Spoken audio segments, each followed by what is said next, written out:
Olá pessoal, sejam bem-vindos à nossa nona aula de disciplina de estudo geológico técnico, curso técnico de estradas e FPI.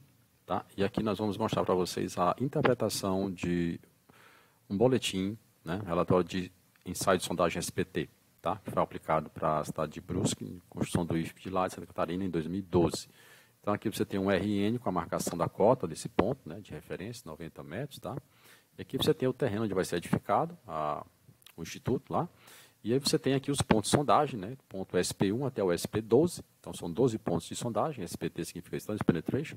E essa numeração que você está vendo aqui, ó, ela é a cota, tá? A cota desse ponto. Então aqui lá é 90, então esse ponto aqui tem 97,92, o ponto 2 tem 96, tá? Um pouco mais baixo, tá? E aqui assim 20 é a distância desse cercamento, que é o perímetro limitante aqui, que é usado como referência, tá? Então aqui você tem 20 metros de distância desses dois pontos, ó, do 1, 2, do 4 e do 3, tá? Depois você tem a 40 metros de distância, o ponto 11, 5. Depois a 55 metros de distância, o ponto 8 e 6. Depois a 60 metros de distância, o ponto 7. A 90 metros, o ponto 9. A 70 metros, o ponto 10. E a 60 metros, com mais 20, 90 metros, o ponto 12, tá? Nós vamos aqui mostrar esses dois primeiros pontos para você entender o resultado do ensaio SPT para eles dois, tá bom? Vamos lá. Então, para o ponto 1, certo? Ponto de sondagem 1, vamos interpretar primeiro aqui as colunas. Que informações nós temos aqui, tá? Então, aqui é o local do ensaio, a norma que segue, que é a 6484, a data da sondagem, a cota do ponto, a informação de qual é o ponto, a SP1, dados dos equipamentos, ó, diâmetro do amostrador, comprimento do tubo de revestimento, peso do amostrador do martelo padrão 105 kg, altura de queda 75, isso aqui é normatizado por essa norma 6484. E aqui as informações, ó, essas primeiras 4 colunas são relativas ao conjunto de número de golpes SPT, aqui é o gráfico que marca elas, aqui a profundidade do avanço do SPT, aqui a marcação do NSPT inicial e final, que eu já explicar. Depois você tem uma coluna que identifica o perfil geológico, a profundidade daquela perfil geológico, a descrição da camada, do material, e aí você tem o nível da água onde ele foi alcançado e como se deu o avanço na etapa de perfuração. Lembrando que o SPT tem 2 movimentos, né? Tem a perfuração e a cravação, tá certo? Então, as informações da perfuração estão aqui e as informações da cravação vão estar aqui, ó. Agora sim, vamos entrar. Ó, aqui, por exemplo, o primeiro método, o que aconteceu aqui? A cravação, você sabe que acontece nos 45 centímetros, né? Então, no primeiro 15 centímetros, ele marca quantos golpes foi necessário para avançar, depois, no segundo bloco de 15 centímetros, quantos golpes foi necessário, no caso foi 1, e no terceiro bloco, para fechar os 45 centímetros, quantos golpes foi necessário para avançar, no caso foram 2. Quando você soma os dois primeiros quantidade de golpes, 1 e 2, você tem um NSPT inicial, então 1 mais 1 deu 2. E quando você soma os dois últimos quantidade de golpes, para os últimos 30 centímetros, você tem 1 mais 2, 3, é o NSPT final. O que a gente mede? A quantidade de golpes nos primeiros 30 centímetros e depois nos segundos 30 centímetros. Para ver se tem alguma diferença de compacidade à cravação do amostrador padrão neste solo, tá? No começo da cravação ou no final dele. Essa diferença, quando ela existe, indica que existe uma capacidade de suporte diferenciada dentro daquela mesma camada de solo, tá? Então, em geral, a gente espera que isso aqui não aconteça, que o solo tenha uma certa uniformidade. Então, se a gente for interpretar aqui no primeiro método, no segundo método aqui de sondagem, né, ele é muito parecido com o primeiro, ó. Então, o que você tem aqui? O ensaio foi realizado, eles avançaram aqui depois do primeiro método até 55 centímetros com o trato cavadeira. Como é que eu sei que foi trato cavadeira? Porque aqui do lado está dizendo, a forma de avanço até a profundidade de 5 metros foi trato cavadeira, entendeu? Tá? Depois dos 5 metros de avanço, aí você parte para o CA, que é a circulação de água, que é aquele que usa o trépano, né, com o circuito fechado de bomba hidráulica, que a água passa por dentro do tubo de revestimento, dentro do galão que fica do lado de fora, a bomba d'água, passa por dentro da tomada que passa por dentro do conjunto de cravação, tá? E fica circulando e amolecendo o solo e o trépano vai perfurando. Então, isso aqui, a partir do 5º metro, é circulação de água. Tá? Então, se a gente volta aqui para o nosso valor aqui, no segundo metro, o que você vai ter? Os primeiros 15 centímetros, você avançou 55 centímetros com o trato cavadeiro, os últimos 45 que cravou o amostrador padrão, com a percussão do martelo de 105 kg. Então, os primeiros 15 centímetros de avanço, só um golpe foi necessário. Depois, mais 15 centímetros, avançaram com mais um golpe apenas. E depois, os últimos 15 centímetros, chegou no segundo metro de profundidade, você precisou de 2 golpes para avançar 15 centímetros. Então, o NSPT final, que é o que vai para o gráfico, é 1 mais 2, 3. Então, você vem aqui, ó, 1 mais 2, 3, e vem no gráfico, ó, que é o 5, aqui é o 3.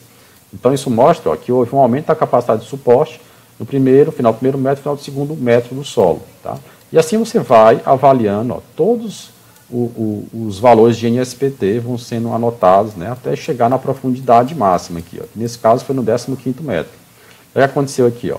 No 15º metro se fez a perfuração com circulação de água de 55 centímetros após o 14º metro de profundidade, e nos últimos 45 centímetros se fez a percussão com o martelo, né, com a cravação.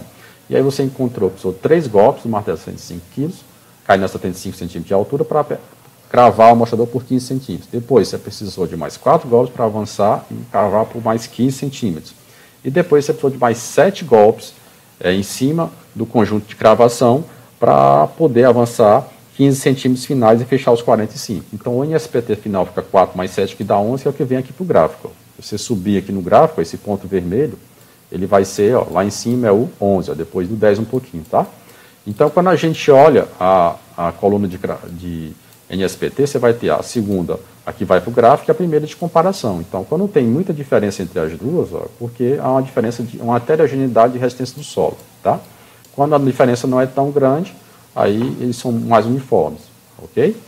Então, isso para falar do gráfico e do NSPT. Agora, dessa parte aqui da caracterização do solo.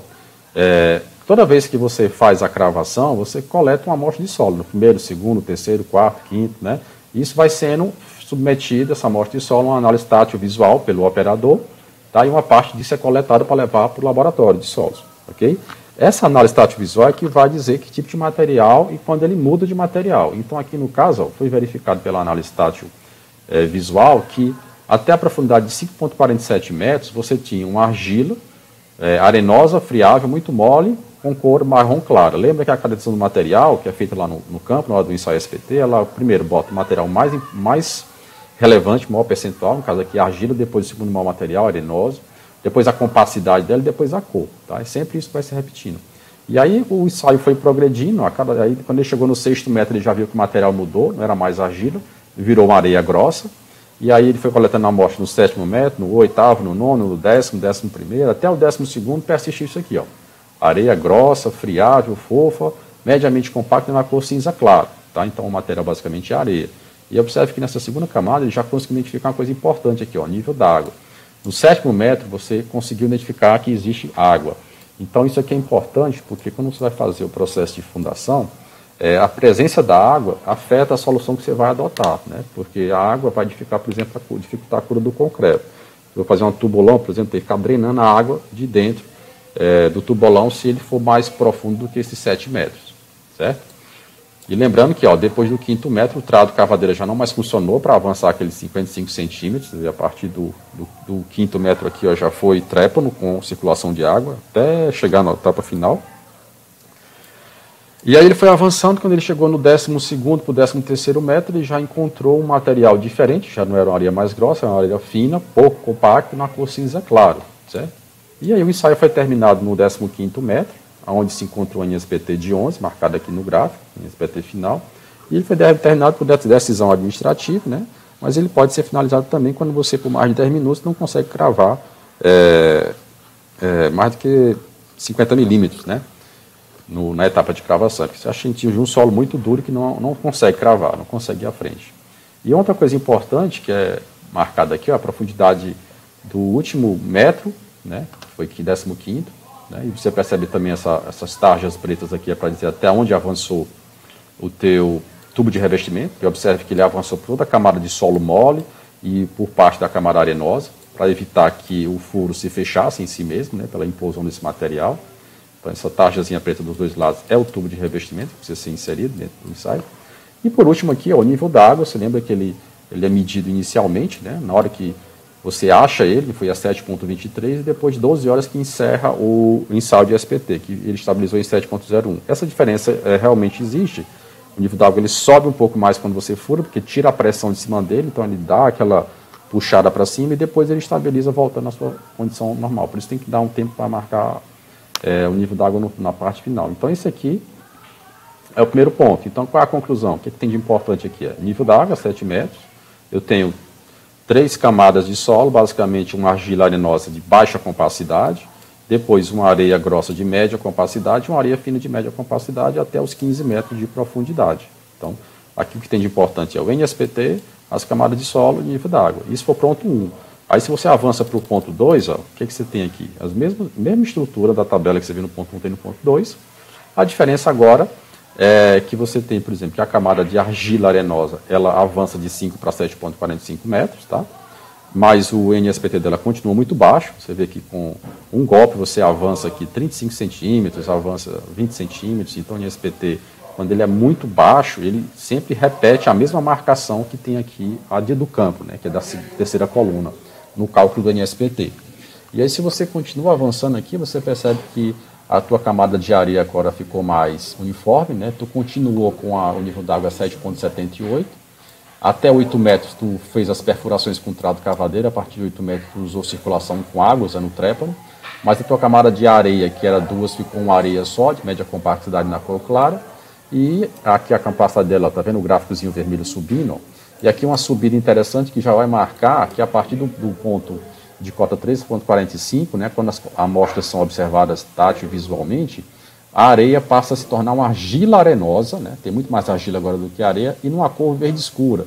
E a sua capacidade de suporte aumenta muito, porque o seu NSPT, ó, estava na casa de 3, de 11, começa a pular para 10, 17, 14, 31. Né? E o ensaio tem um nível d'água estabilizado em 7,78, primeiramente visto em 7,89. Então, muito parecido com o anterior.